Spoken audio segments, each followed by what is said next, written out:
मेरे प्यारे दोस्तों, आज हम आनापानसति इस अद्भुत साधना मार्ग को जानने के लिए कुछ प्रयास करेंगे।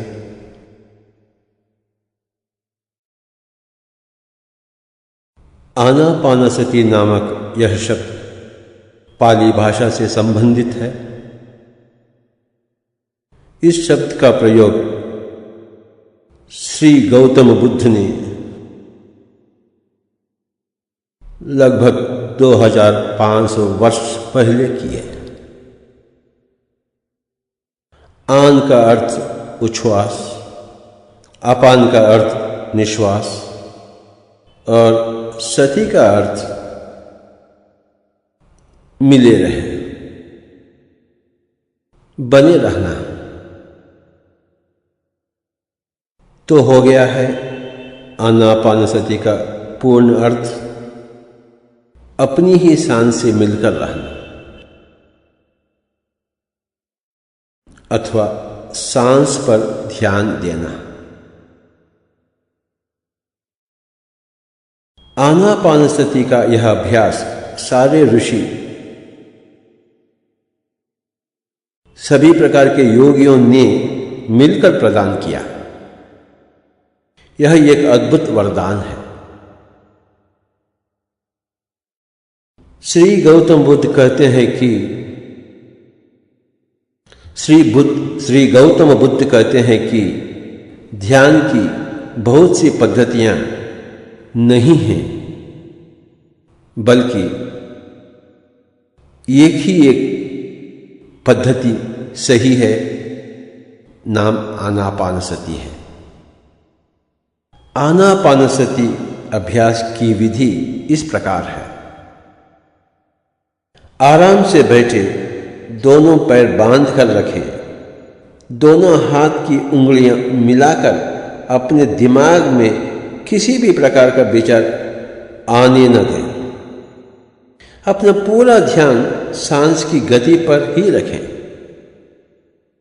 नासिका जहां शुरू होती है उसी स्थान को भ्रूमध्य या भ्रुकुटी कहते हैं। वही नासिकाग्र है। नासिकाग्र का अर्थ नाक का नुकीला भाग नहीं, अपना ध्यान उसी नासिकाग्र पर केंद्रीकृत कर बैठे। इस प्रकार सांस पर ध्यान रखकर बैठने से सांस अपने आप कम हो जाती है, सांस अपने आप छोटी हो जाएगी। आखिर यह नासिकाग्र में या भ्रूमध्य में आज्ञा चक्र यानी सुदर्शन चक्र स्थान पर अपने आप सुखपूर्वक स्थिर हो जाती है। जब हम उस स्थिति में तत्पर या तन्मय हो बैठते हैं, तब हमारी तीसरी आंख अथवा थर्ड आई जिसे हम कहते हैं, खुल जाएगी।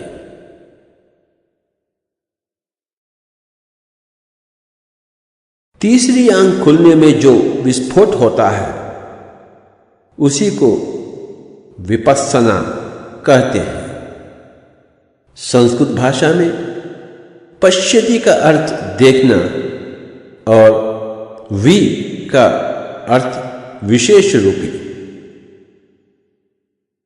तीसरी आंख की दृष्टि यानी अंग्रेजी भाषा में थर्ड आई विजन कहते हैं।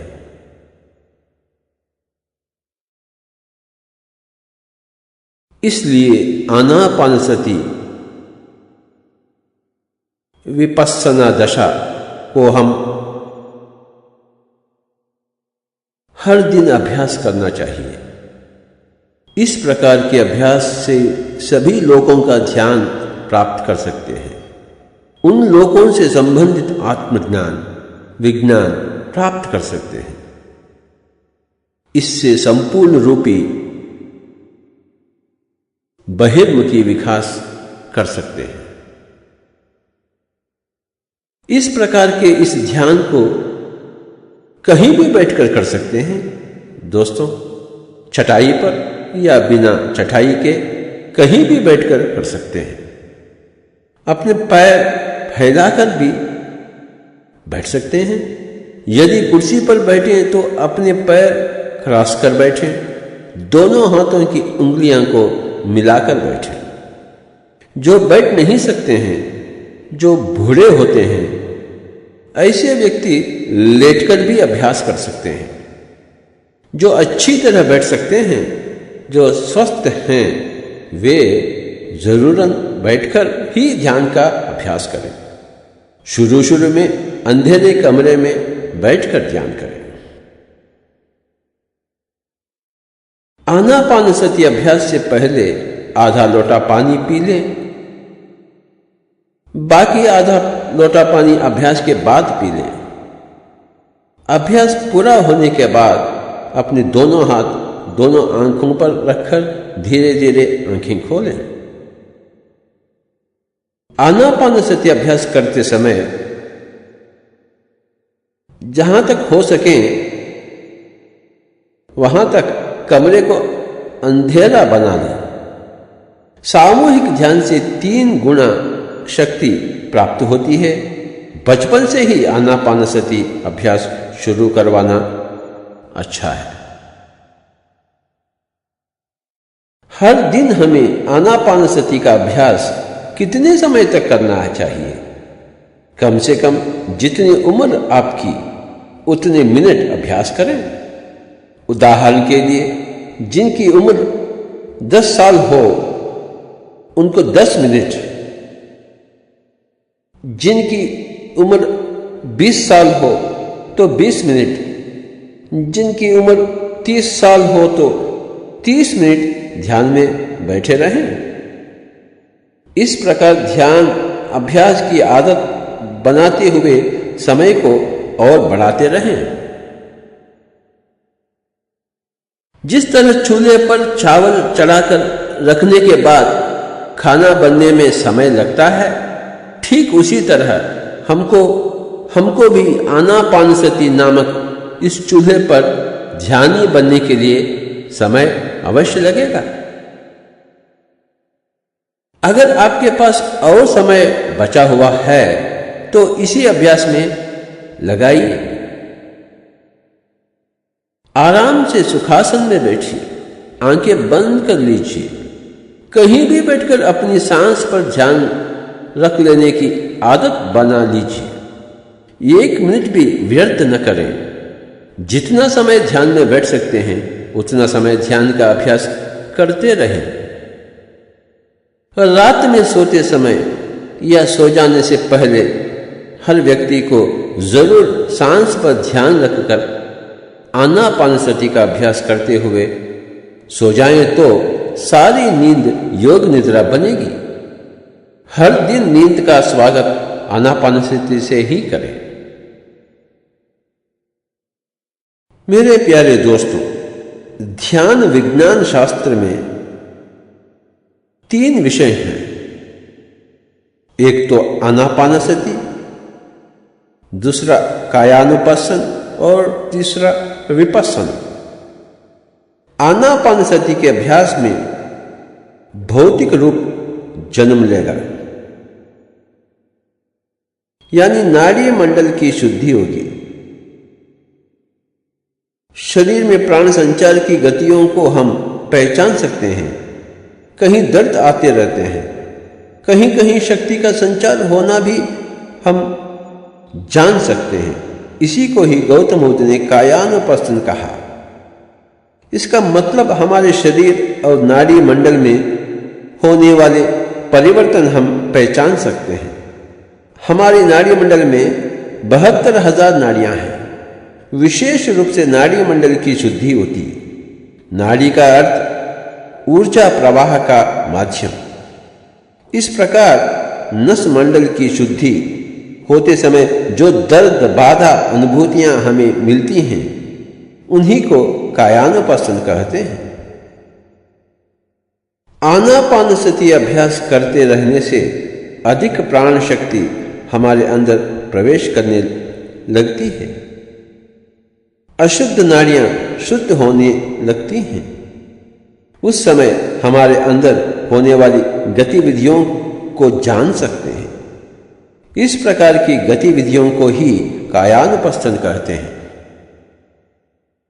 आनापानसति के अभ्यास में प्राथमिक दशा में बहुत दिन शारीरिक पीड़ा का अनुभव होता है। इस प्रकार की शारीरिक पीड़ाएं और बाधाएं कायानुपस्थन में सहज ही हैं। मेरे प्यारे दोस्तों, शारीरिक पीड़ाएं,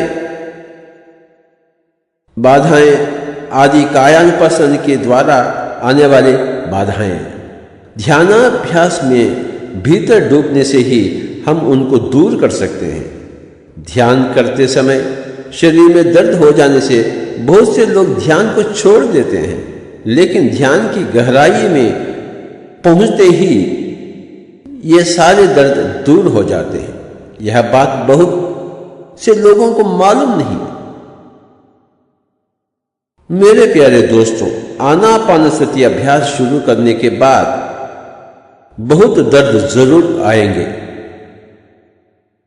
उन दर्दों को खुशी से सहते रहना चाहिए। दर्द आते रहते हैं, उन्हें सहन करें। इस प्रकार सहने की शक्ति को ही शंकराचार्य ने तितिक्षा कहा।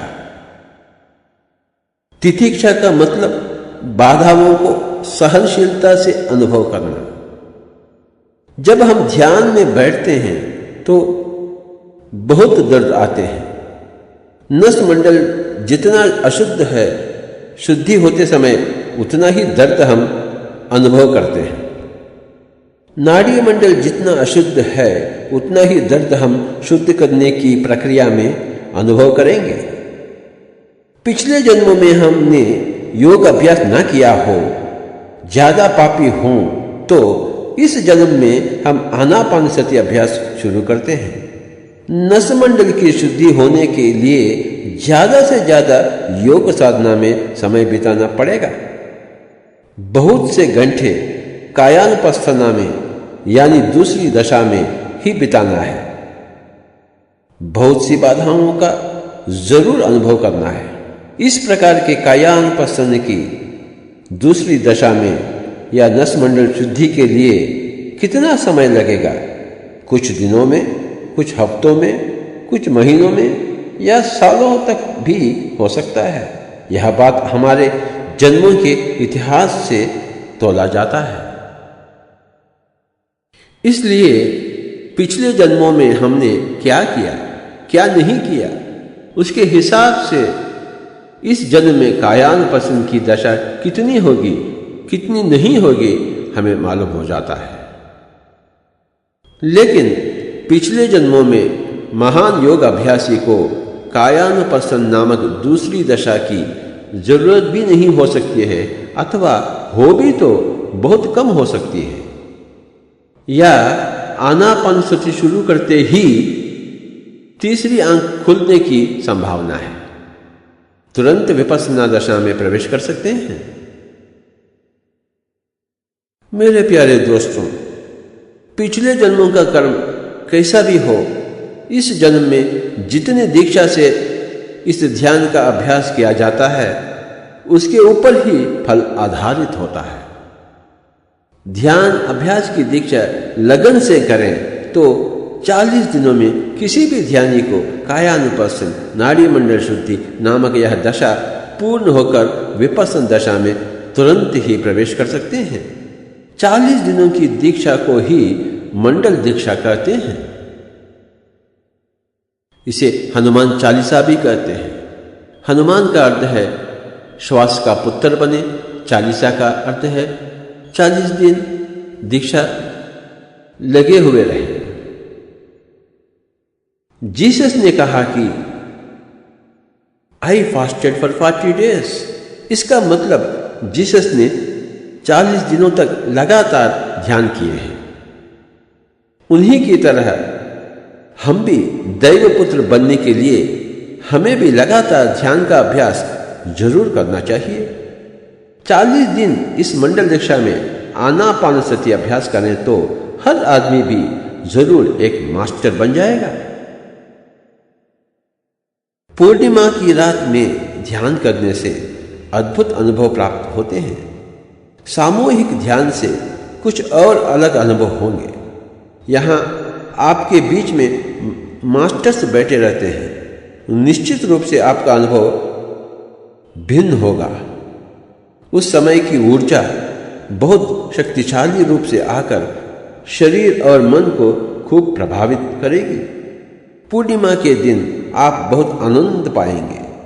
दूसरे दिनों में इतना हम नहीं पा सकते। पूर्णिमा की रात में ध्यान करने से हमें अधिकतम शक्ति का अनुभव होगा। मेरे प्यारे दोस्तों, जो ध्यान आप पिरामिड के बाहर 40 मिनट में प्राप्त करते हैं, वही ध्यान पिरामिड के अंदर 10 मिनट में प्राप्त कर सकते हैं।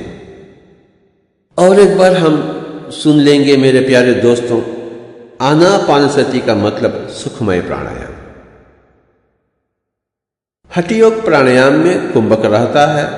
सांस लेने को पूरक कहते हैं, सांस छोड़ने को रेचक कहते हैं, सांस रोकने को, पकड़ने को, थंबित करने को कुंभक कहते हैं। सांस को अंदर नाक में रोकने का अंतर कुंभक, सांस छोड़ने के बाद रोकने को बहिर्कुंभक कहते हैं। कुंभक हठयोग प्राणायाम में प्रधान अंग माना जाता है, लेकिन बुद्ध योग प्राणायाम में कुंभक संपूर्ण रूप से निषिद्ध है।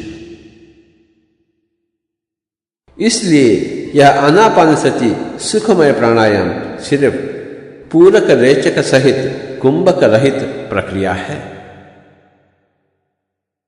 पिरामिड के नीचे ध्यान करने से शक्ति का संचार अधिकतम होता है। यह बहुत सरलता पूर्वक करने वाली प्रक्रिया है, कुछ भी कठिन नहीं है। मेरे प्यारे दोस्तों, आज हम आनापानसति का अभ्यास के बारे में बहुत कुछ जान चुके हैं। चलिए हम आगे बढ़कर आनापानसति का अभ्यास करें। संगीत के साथ, नाद के साथ हम अभ्यास करें, खूब अभ्यास करें मेरे प्यारे दोस्तों। ध्यान का अभ्यास, आनापानसति का अभ्यास, सुखमय प्राणायाम का अभ्यास। हाँ, अभ्यास ही अभ्यास, अभ्यास ही अभ्यास।